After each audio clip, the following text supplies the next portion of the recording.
and welcome to Nailing Art with Lisa. Today you're going to see what it looks like when you take one whole year to draw designs on a headboard, a footboard, and all four posts of a bed. I didn't have one, needed one. I have a king-size bed, so I was constantly chasing my pillows off the top of the bed. What do?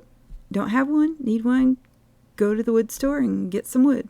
The 4x4s inevitably will have cracks in them, and there's just no way to get around that. So you take all of your wood, you sand it, you draw on your graphics. For me, I wanted to use UV resin that I tinted yellow and fill in the cracks, and ever so slowly fill in the cracks with a toothpick, and you use a UV light and it will seal the resin into a hard plastic-like substance. It took a long time and there were several cracks, of course. I really liked the finish with the green stain that I chose. The yellow kind of blends in, but if you know where to look, you can see it. Just wanted it to be solid and not over time get picked with something, or like you go by it and like catch a splinter or something, because it's really hard to sand down in those tiny places. Once that finished, I used Craftnique gel stain, and you can pigment it any color you want. It's a water base. It cleans up very easy. There's no smell. I stained them green. It's a bright green, like an apple green.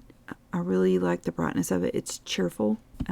Who doesn't want to be cheerful? Finished all the boards with the stain, and then I put on the grand finale finish. To put them together, I trimmed the ends of the board and I cut pockets into the 4x4s. Granted, I'm not a woodworker, obviously, by trade, but I can figure out how to do things in other ways. So I took a Dremel and I measured where I need to put everything, and I used a Dremel like rotary tool. You have different cutting bits. Drew it on there, and then I ever so slowly and painstakingly carved out the pocket for each board to fit into there so that I could finish my bed. It took a long time. There was a lot of dust. You got to wear a mask, or your noggin's going to be full of sawdust, and nobody needs that. And not to mention your lungs, that can be really bad. Fun fact, if you save sawdust, save it as a pop bag, and later on if you need to do a wood filler, you just mix it with wood glue and fill up the hole, and it's great. For this particular one, I just wanted the resin in the holes. I did get a round burr bit that was an absolute beast at channeling out all of the wood that I needed gone. On the video, it just blows through it. I was able to make really nice pockets and slide the boards into it, and there you go.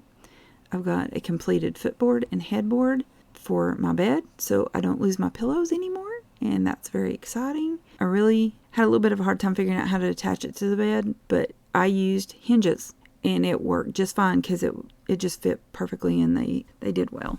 I wanted some companion pieces, so I had a piece of driftwood and I added some diamond dots to make an eye so it looked like an eel since it was green.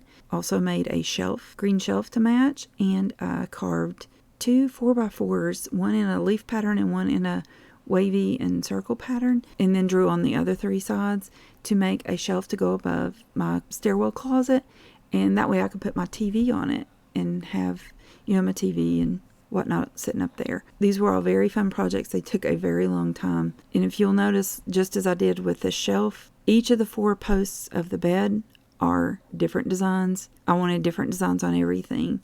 I'm not super into matchy other than maybe color. I like variety. I guess in some ways it's kind of I just like different styles, and I like to draw different things, and I really enjoy just doing all of this. I want to thank you for joining me today. I hope you find it interesting, or it inspires you to make some art. If the world were full of bright, cheerful things, this blue and green marble would be a lot better place. Thank you, and have a great day.